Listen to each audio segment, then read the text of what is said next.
Hello and welcome to CHEWHU Gaming's match preview of Chelsea against West Ham United at Stamford Bridge. A 3 p.m. kickoff on Saturday. West Ham broke the English record for 14 non-Saturday games in a row last weekend. But they've got a Saturday game now as we head to Stamford Bridge and take on a bit of an out-of-form Chelsea. Gonzo, as always, can you kick us off with your thoughts on Chelsea, please? Yeah, I'm just witnessing the winding down of a dynasty, I feel, with Chelsea. They've had a really good, whatever it is, 15, 20 years there. Obviously, Abramovich would have seen himself being there for quite some time, but obviously international circumstances, let's call it that. It's about as crass a term as I can think of, really. I'm sure I could do better. But yeah, I mean, unforeseen circumstances certainly have made that impossible. So he's been forced into relinquishing control of the club. The guys come in and pay double what it's worth to secure it. Don't really fully understand why that's happened, but he certainly won't be seeing that money again. And I just feel that he's sort of gone above and beyond to try and prove himself. And it feels like there's been a massive flurry of activity, but you can't help but look at that squad and feel that it's worse than last season. Well, for me, I think so. Anyway, and I think the whole episode's probably undermined the manager. It feels that way anyway. And I look at it and I see a club. Actually, I find the club operating the same way that the manager and the team is at the moment, which is utter confusion and without real direction or structure or strategy. And I'm pretty sure in terms of the team, Tuchel's not operating in a way that he would do if he had full clarity of mind. And I find it a lot of weird, a lot of the decisions that are going on upstairs as well. And I think that's it's reflected in the results because you can see that in the team selection. Despite all the money spent, Tuchel's putting players in the first team who really have no long-term future at Chelsea. And I find it a real mishmash. Players played out of position, no continuity. Yes, they got some injuries. And of course, they've lost some really, really big players. I feel none more so than Rudiger, Geo. Often we do this, obviously, preview twice a year. And you get to the section where you say Gonzo players you admire. You look back on them. Almost my first one is Rudiger and has been since I ever saw him play live for the first time. I think he's a tremendous player and as good as people say Koulibaly is. He's a PlayStation player for me. He's a Wednesday night Champions League player that you see on the highlights on the telly. Rudiger's a hell of a player, mate, and I think they really miss him, particularly from being sort of left-footed and wonderful. So yeah, there's a lot wrong at Chelsea. Yeah, outsider looking in, it does seem quite confusing and a bit of a mess at the minute. It's all a bit hickledy-pickledy, and I think it's a domino effect, like you said, with the ownership. And I think had the ownership changed hands, pre-Christmas, I think they might have been a little bit more organised going into the summer transfer window. But it seemed to be happening very, very quickly at the end of the season, and it's very quickly, it was a case of the transfer windows here, what are you going to do? And I think when a club goes into it quite stable, I think it's a bit easier. But Chelsea weren't really that. They had the issue with Lukaku that they had to resolve, which is what do we do with this £100 million striker that doesn't want to be here and hasn't done well at all and has very little clubs that will take him on. Then they had, like you said, Rudiger and Christensen both walking out the door on a free as well. So they had to replace two important centre-backs at the club. So essentially, they had three big profile players leaving Stamford Bridge, and that's before they even started. So there was a lot of pressure to get in players, and I think there's a lot of pressure to get in the right players. Time will tell if that's happened, but their transfer policy, I mean, they certainly splashed the cash, though. You can't say that he's being tight. I mean, the biggest spenders in the Premier League at time of recording, it looks like Aubameyang will be joining Chelsea. So we're recording this before the window closes. So by the time you're watching this, you'll know if he has or hasn't. But certainly it looks like Aubameyang will be signing for them. Wesley Fofana, I think, is a top signing. Koulibaly, I'm a bit like yourself, big reputation and lots of people rave about him, but I haven't really seen enough of him to state one's opinion. I think Cucurella, again, I mean, a wonderful player, but was it necessary to spend 60 million on somebody that's going to be competing, you'd imagine, with Ben Chilwell for that position? I know Marcus Alonso is going to Barcelona as part of the Aubameyang deal. Raheem Sterling as well. Now, I have to say, though, I do think the Raheem Sterling signing is a really good one. Obviously, he's got a few goals now for Chelsea, and I've always been a big fan of him, and I do think it's a bit of a gamble for Man City letting him leave, and I'm aware Haaland started in unbelievable form at the Etihad, but it doesn't mean that selling Sterling was the right thing. It just means buying Haaland was the right thing to do. And I think Sterling will be a real good player for Chelsea. Have you been impressed by their transfer business? Like I said, they are splashing the cash, big players bought, but it doesn't always mean the right players. Well, yeah. Under normal circumstances, I would. I think Cucurella's a hell of a player. I think under any other circumstance, I think Sterling's a good signing for Chelsea. Wouldn't be surprised if Sterling's looking back now and looking back at Man City, thinking I made a mistake here. I do. I think they've got some. The trouble is, it's hard to say. Do I like their signings and do I think they've recruited well? Are almost two separate questions. In this one, I mean, what's underpinning it is particularly difficult. I mean, the captain doesn't want to be there, which is a major problem for them. There's sort of, as I understand it, a gentleman's agreement for him to leave. He's been a great servant for the club as well. That's a problem. Whenever an owner takes over a club, the manager is under a little bit of pressure, but it's always that old adage: it's not the owner's choice.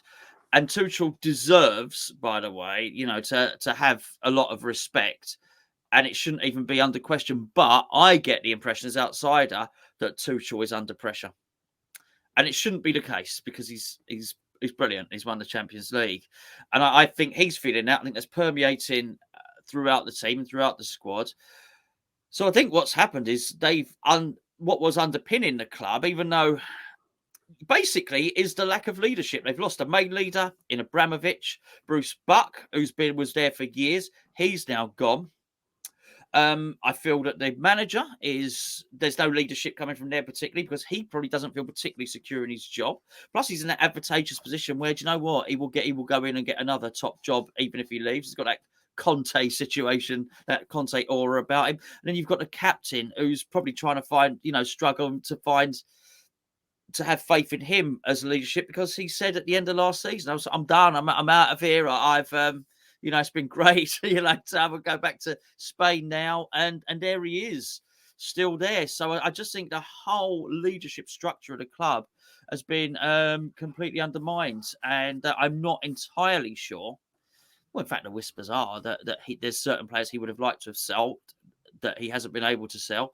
And you do wonder how many of these players are his choice to bring in. But I'm sorry, but when you're playing Ruben Loftus-Cheek in the team, nothing wrong with Loftus-Cheek, by the way. He's be a fair Premier League player for a lot of teams. But when he's playing in the team, when Reece James, who was a hell of a fullback and possibly and arguably even better wing back, is there playing at right centre back. Sometimes when they're losing 3-0 to Leeds, when the composition of the midfield is completely changing. When you look at them and they don't have a striker, it's really hard to say that their transfer strategy has been good, even though individually they are good players. I know you say you think the manager looks under pressure. I think he looks unhappy. Whenever I've seen Chelsea this season, he doesn't look like he's enjoying it too much. I know he had that thing with Conte. I don't mind stuff like that. Both managers showing a little bit of passion and desire and whatever. I quite like that. But he just feels unhappy. Even in pre-season, he was speaking in pre-season about how it wasn't good enough from his players, this, that, and the other. And it sounds like he's unhappy with the squad that's been assembled for him to utilise this season. Obviously, since then, like I said, they've gone and spent more money. I think Wesley Fofana is a fantastic signing for them. I think he's one of the best centre-backs in the Premier League and one of the best young centre-backs in European football. But he also, his demeanour and attitude certainly doesn't fill me with much confidence that he's going to remain there for the duration of the season. Now, when we played Tottenham during the week, we spoke about how we feel they're still some way off Manchester City, but perhaps we've closed the gap on Liverpool a little bit.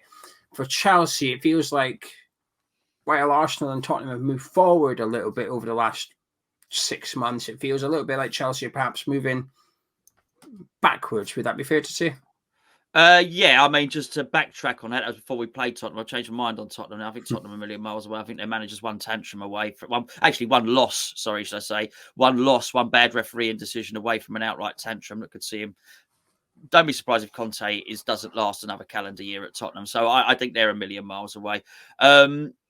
I think Chelsea, for all the reasons I've already stated, cannot consider themselves to be Premier League contenders. I think I don't know, I can't speak for Chelsea fans. I think if I was one and I wasn't, I'm not saying they would bury their head in the sand, but if I was burying my head in the sand and hadn't paid attention to all the things that from an outsider look troubling with the club, and you were to offer me a top 4 finish for Chelsea this season, I'd bloody take it.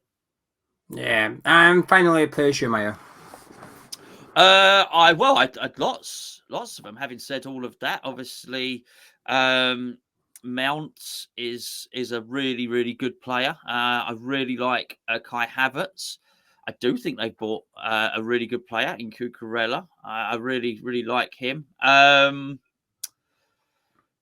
They've got plenty. They've got plenty. I like. Is Pulisic still there? I always like him.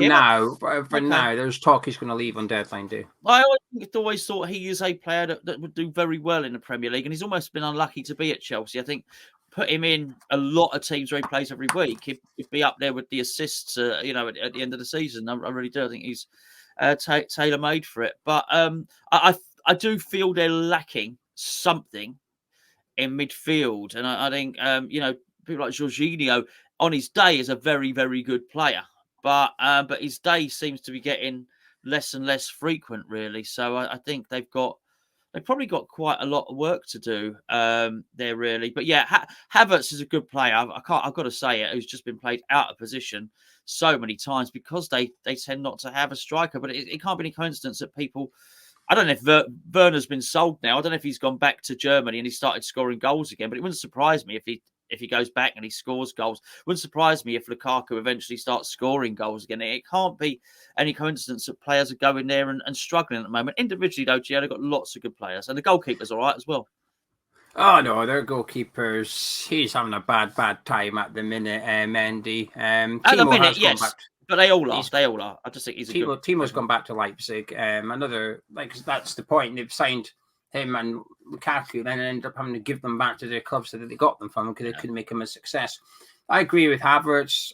Huge fan of him. I don't think we've seen the best of him at Chelsea. I'm not sure we will see the best of him at Chelsea, which is quite remarkable given that the manager that they've got there, he's somebody that I expect to get the best out of Kai Havertz in a Chelsea shirt. But I think he's a wonderful talent. Kovacic is a really good centre midfielder when fit. The problem is getting him, keeping him fit. He always seems to be injured. But on his day, I think a fantastic player and just makes that Chelsea side tick over. And I think Reece James is the best in his position. I know there's always a debate about him and Trent and stuff, and I do think Reece is a better all-rounder. And I think Trent's got better crossing. That's about it. I think James is just as good at attacking as what Alexander is to some extent. But defensively, I don't think there's much competition. And on the other side of the pitch, Ben Chilwell, I'm a huge fan of him as well. Be interesting to see how they can link up and if they can get Cucurella playing sort of left centre back and Chilwell at left wing back, because that would give them some serious ammunition down that side. Plenty of creativity, certainly. But lots of good players at Chelsea, just a little bit wonky at the minute. Now, moving on to West Ham United, we're going to start with a little bit of team news. Anyone at West Ham United has signed on transfer deadline day will be eligible for the game on Saturday afternoon. Obviously, the deadline's Thursday night at 11 p.m. They'd have to be registered by midday on Friday. They're registered for midday on Friday, so they can play in this fixture. Likewise, same with Chelsea. If Aubameyang has signed, he'll be able to play against West Ham United on Saturday afternoon as well. So let's talk about the West Ham team then, Gonzo, because, well, a good performance against Tottenham Hotspur, a win against Villa at the weekend, so 4 points in the last couple of games. We're going into this, some players in form, so when I was doing my little hypothetical 11, I struggled again for the second week in a row. I thought, got some options here. There's one guy in particular I want to get in, but it's a case of who comes out kind of thing as much as anything else. But before we do all that, Gonzo, it's the first, well, by the time you're watching this, it's the second of the month, but it was the first of the month, which means it's the best time to join our Patreon if you wish. Gonzo.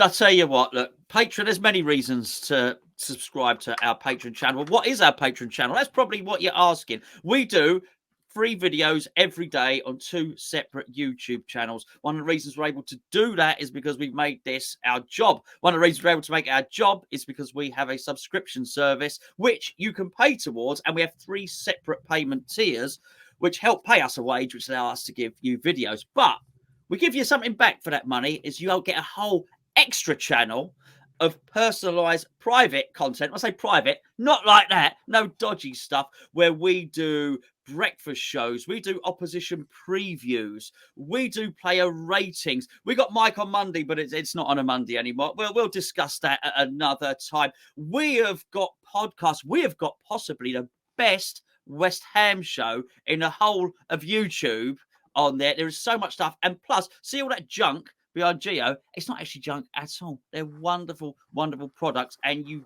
get permanent discounts to our online store, which is getting better all the time.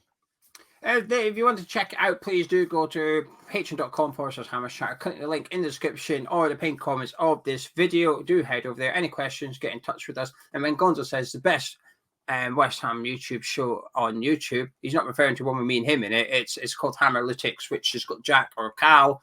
They're being hosted by Charlie, and they take a look at a completely different from a different angle at West Ham games, looking at tactics and data and so on and so forth. Much more in depth and brainier than myself and Gonzo go into. Anyway, thank you very much to anyone that does head over there and support us. Gonzo, we started with 3 at the back. I'm going to fight this, by the way. We played with 3 at the back against Spurs. I know people see it differently, but I've seen it as 3 at the back. How would you like to see a setup for this one? Bear in mind, I was going to say Chelsea will probably come with 3 at the back. They sort of switched to 4 at Southampton. It went wrong, and they switched during the game, and it was just a bit of a shambles, really. I'll go with 3 at the back because I do think it's fluid. I think it's natural to try and want to shoehorn a label on it. I'm not sure it's 3 at the back. I'm not sure it's 4 at the back. I think the left, as we saw it, the left side position, if you look at Tottenham, it is instantly switchable and happens throughout the game. I think it takes a different shape when we got the ball and a different shape when we don't have the ball. I think when you've got a person who I would consider to have played left wing back, which would be Pablo Fornals, very quickly when we have the ball, he can tuck inside and be an extra midfielder. Cresswell would have gone wide. There's a fluidity to it. But let's call it 3-5 or whatever you want to call it. That's what I'm going with. The 5 at the back, the 3 at the back, whatever it is. I'm going with the funky, twisty, tweaky formation. 3-4-2-1 is how I would describe it. On paper, it's 3-4-2-1, and that's why I'm labelling it up as. The back 3 against Spurs was Tilo Kehrer, Kurt Zouma, and Alan Cresswell. Would you like to see any personnel changes from that 3? Can I just say, I think I'm calling mine a 3-2-2-1-2. Okay. It's not my phone number, by the way. Okay, a 3-2-2-1-2. Yeah. Okay. So the back what you're 3. saying. Okay, so the back 3 would be Kehrer, Zouma, and Cresswell for this one. I just feel it's a little bit much to ask Ogbonna to do that. He's still coming back from injury. There's a midweek, and then on the Saturday, I think it's probably a little bit much. That'd be my back 3. Against in the Spurs preview, you'd prefer to have seen Areola in goal. Is that still the case, or are you Fabianski this week? We always flip flop. You've got to be there. You've got to be fickle. Fabianski, I think he's in good form. Aside from that, was it maybe the first season he was with us? I think he's in and amongst his best form. If you just take that out of the equation, I think he's better. We had a good season last season. Well, apart from the last 5-6 games, he's banging form.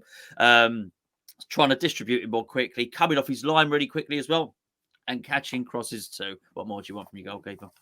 Well, I've got your back 3. Now let's move on to your first pairing. Give me them.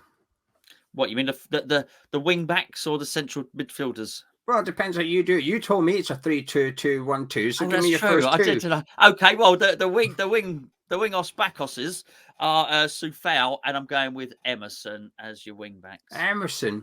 So you'd like to see a change in the personnel?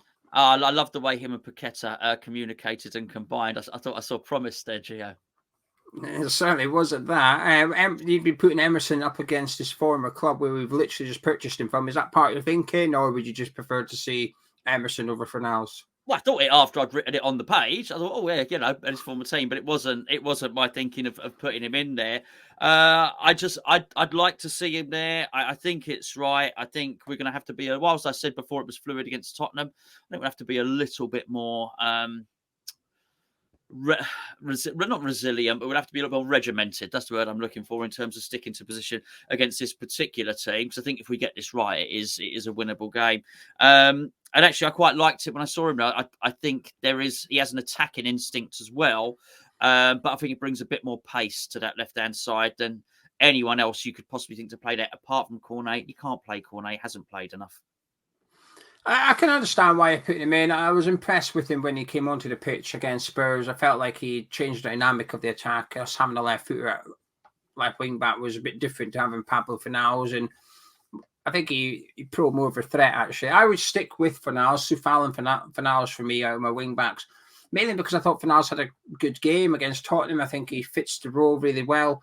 And I think that hybrid that you spoke of is true. And I think that's going to be important in this game, having somebody that will tuck in alongside Rice and Souček as and when required. And I'm not sure Emerson can do that or should even be doing that, whereas that is something we can ask and demand of Pablo Fornals. So for that reason, I'd like to see Fornals in there. If I had to put Emerson into the team, I think I'd probably be more inclined to put him in the back three alongside Zoom and Kerr to give us keep Fornals doing that role, but then having Emerson's attacking threat from the back three and attacking from deep more than anything. But for me, it's so far unchanged from the Tottenham team, but I can promise you it's not staying like that. No. Now, can I have your next pairing, please? The next pairing, second Geo, two. The next are going to be Declan Rice and Thomas Big Soup Potato Salad Souček, who gets his nickname back because he scored a goal. He was on the naughty step before. Now he's got his nickname back. Picks itself, that pairing, though. Good performances from them both against Spurs. Much better from Declan Rice, what we know he's capable of. And Souček has been gradually improving, I think. I think it's when we've had grievances in the first 2 or 3 games about him, it wasn't necessarily Souček's performances. I think it was more how we're utilising Souček or how we're not utilising Souček. And it's a funny one, isn't it? Because when it works, it's the best thing since sliced bread. But then when we don't play well and we lose, Souček's usually the scapegoat to some extent. And I think he's more of a symbol of when the tactics don't work. He's probably the one that suffers the most from the tactics not working. And I think it exposes his limitations a little bit. But Wednesday night, good performances from both. Pick themselves for Stamford Bridge. I agree with you on that one. Now let's move to your one then. So you've got a 3, a 2, a 2, a 1, and a 2.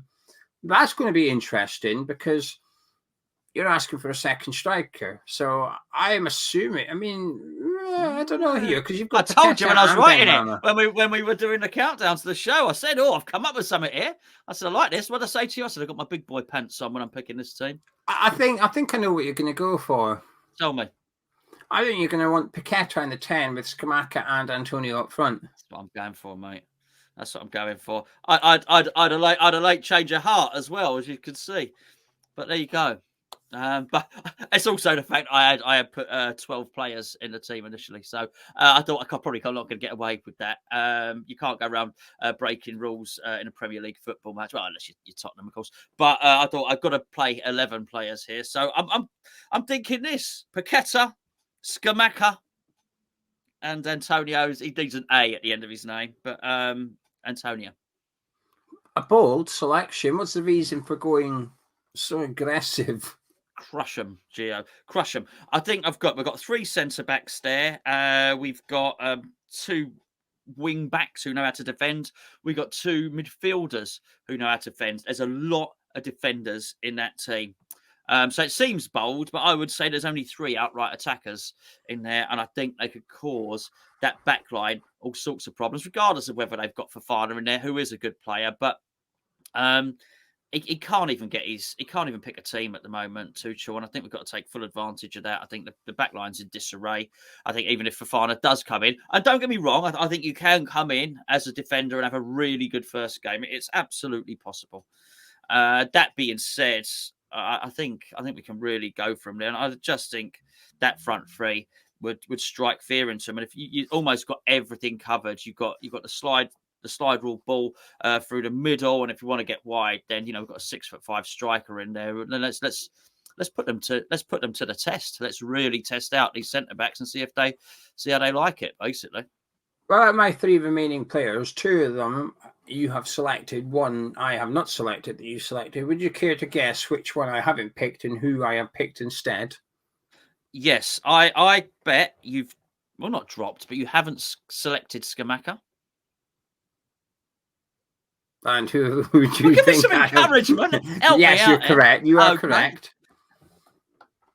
I think you've either gone Benrahma or Cornet. I think. Why not Bowen?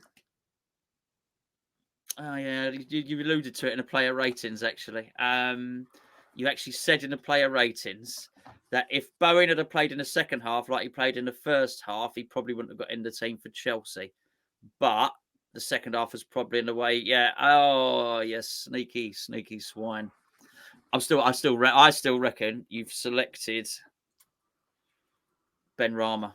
Correct. Benrahma, Paqueta, and Antonio for me. The reason for not including Scamacca is been training all week. He's been ill. He's maybe had 1 or 2 days training at the most.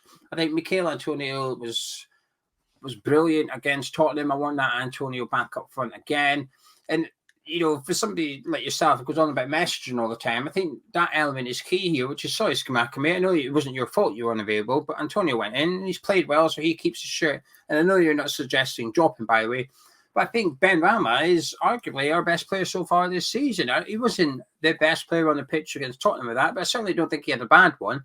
I think in the first 45 minutes, he looked dangerous, faded in the second half, and then was rightfully substituted by David Moyes. But in the first half, I thought he looked quite bright. His passing was good. The 2 or 3 shot chances we had in the first half, Benrahma's involved in both of them. He's the one that's linking the play up. And I don't want this. I have a fear we're almost going to have this, what's the word? Almost like theory of David Moyes, which is I can't play Benrahma and Paqueta together. It's too risky. I can't do that. I need Fornals in there and Bowen in there and one of them in there.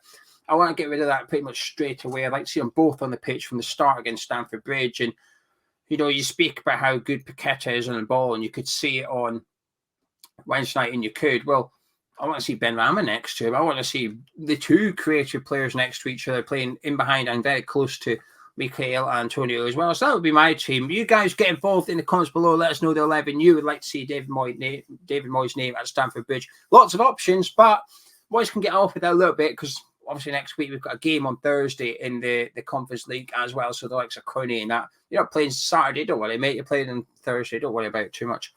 1 win in 4 for Chelsea heading into this game, Gonzo. Was the right time to play Aston Villa? Is it arguably the right time to be playing Chelsea as well? Yeah, I think so. I really do. But I think there'll be a number of. I don't think Chelsea have got anything to worry about. But when I say that, look, comparatively over the last however long Bramwich says, 17, 18 years, whatever it was. Okay, yes, they're not going to be reaching those dizzy heights, but they're going to go through patches of form this season where they win 3 on the bounce and stuff like that. Okay. But I also think they will have patches of bad form. I don't think they're going to sort this out, get a settled team, and then that's it. They're going to start playing like Man City for the rest of the season. I don't think that's going to happen. But I would say this is a good time to play them for all the reasons I said at the start of it. I think there's a feel-good factor about us. I think we've really, in the last 12 days, let's say, really arrested the not just the slide, but the melancholy vibe that was around the club. I think it's a happier place to be. We've got a spring in our step. We've got a bounce. They're probably really concerned. They're probably looking at Man City. Those players join those clubs for Champions League football. Players join that club to win trophies. There are players there for that exact reason. They must look at Man City and think, right, okay, maybe that's not going to happen this season. And even the way Arsenal are playing, and that's when you've got a player like Jesus playing as well as he is, you can't really give a team like that much of a head start if they're going to be that much into their flow, really. So I'd imagine it's not the happiest of clubs at the moment.